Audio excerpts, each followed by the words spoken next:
Hello there, ladies and gentlemen, Sigval here and welcome back to our video. In this one we're going to discuss the top 7 legendary characters. Why top 7 and not top 10 or top 5? Simply because it sounds good, top 7, and that's about the amount of legendary characters before it kind of becomes irrelevant ranking them.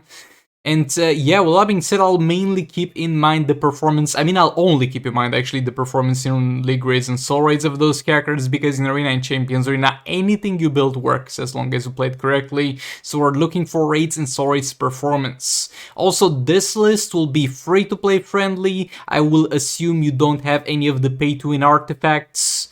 And I will make mentions after the list how things change for the pay to win side of things if you do have those artifacts. So yeah, that being said, let's get into it. Coming in at number 7, we have Black Manta. So what does he do? He does a lot of things, but mainly why he is on this list is because of the Revenge Mission passive. The Revenge Mission passive is going to give him increasing damage on basic attack hits as he stacks a buff while hitting the same opponent.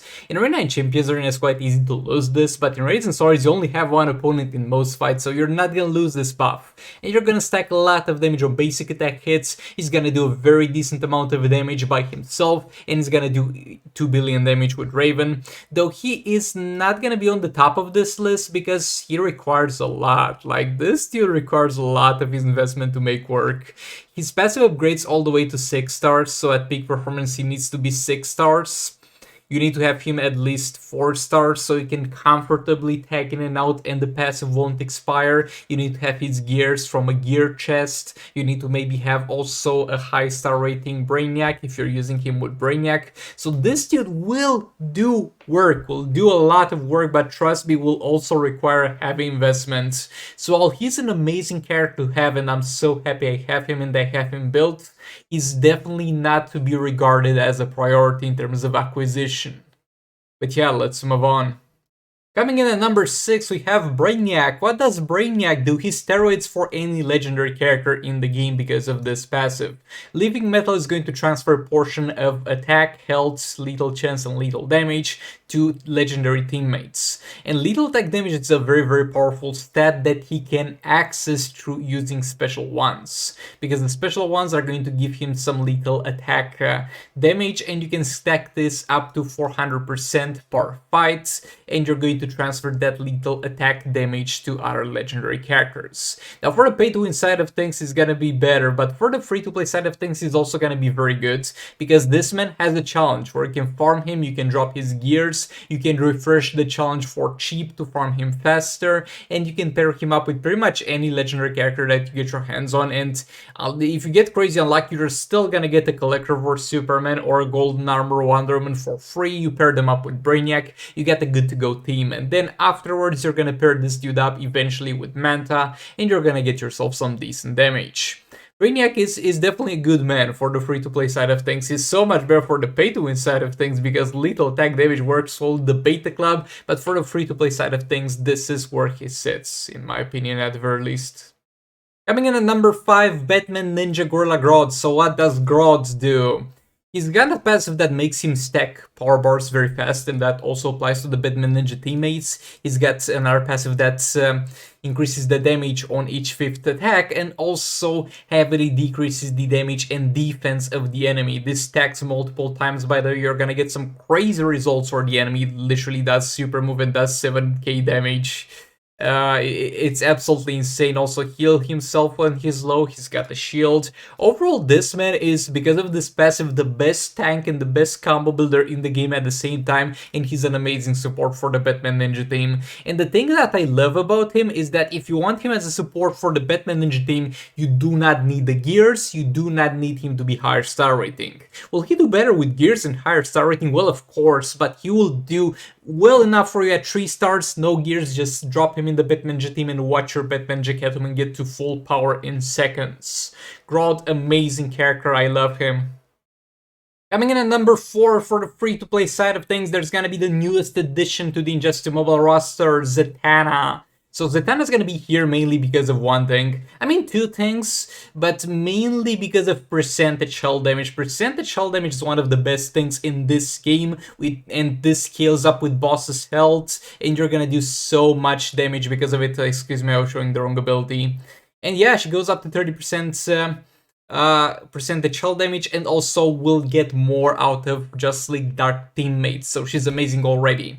On top of that, she's also going to inflict a damage buff on your own team up to 300%. Well, this doesn't work the best at lower star rating, because this 75% chance to steal one power bar and activate a damage buff is lying to you. Trust me on that one, is never 75% chance in no fight. Even though the damage buff is good, can help out some teams, can help out League of Anarchy, get to 2 billion damage if they need a little push. So Zatanna can be a support character, can be a damage dealer. She can do a lot of things, very versatile character, amazing addition to the roster. Please fix her tagging. You've already fixed her tag in last update. Can you fix it again so it actually works properly? Thank you very much.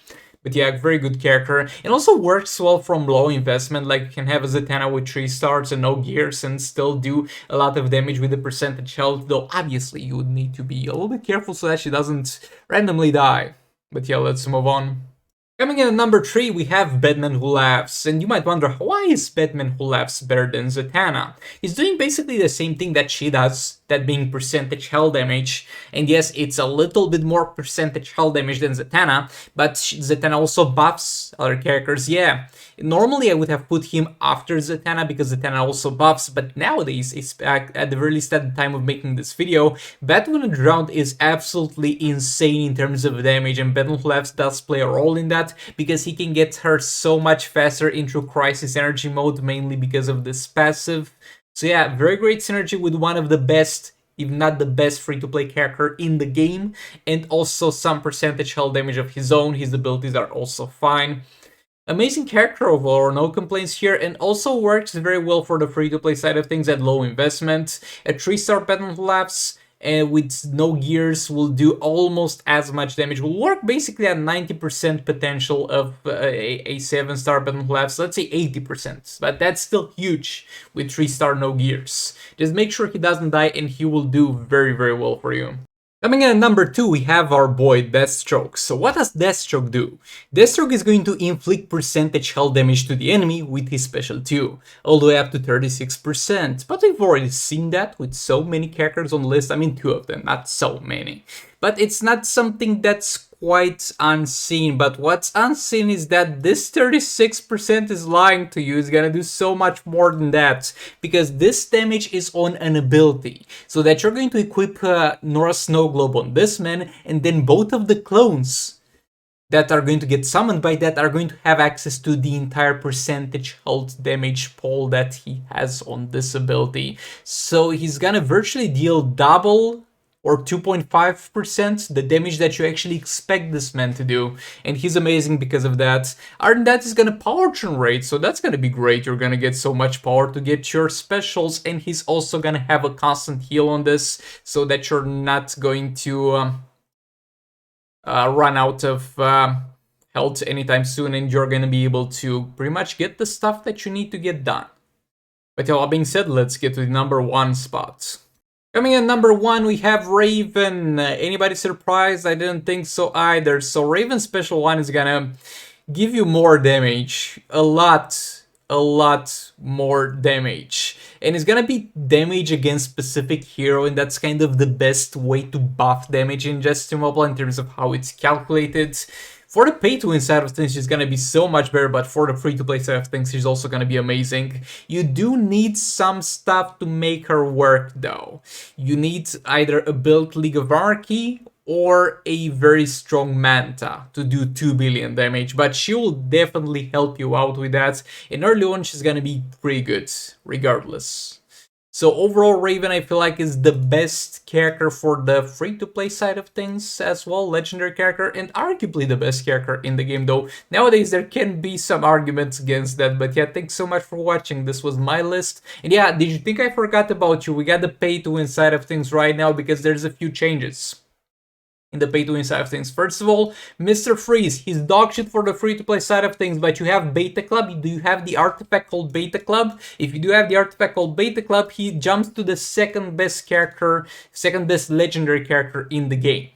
That's something worth mentioning. Another thing for the pay-to-win side of things is that Brainiac is gonna be so much more useful. Like, bump him a few ranks. Because of that, he's gonna do so much better. Other than that, is basically the same thing. And the other characters that I didn't mention for various reasons. Okay, let's go over each one of them briefly. Darkseid only good in Arena and CA. This man is just a lesser version of Manta, budget Manta in Raids and Soul Raids. In Arena he's amazing though, but I don't care. Martian Manhunter, a worse version of Reverse Flash, and you might be like, it's a better one, he's got 4 fast attack hits. Like, well, nah, bro, he hits like he's disabled. No thank you, I can't make this man's combo work. Maybe it's just me, but I don't like him. Arkham Knight Batman is good, but not good enough to make the list, and he's not a mandatory character, and currently he's also bugged.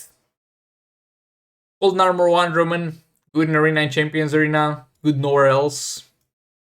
And the Suicide Squad team, I don't care about them, they're only good in Arena and CA. And just like Superman is gonna be yet again a lesser version of Manta, he's simply gonna require so much investment for how little he does, and at the end of the day, Justice League Flash is gonna be the better Justice League damage dealer.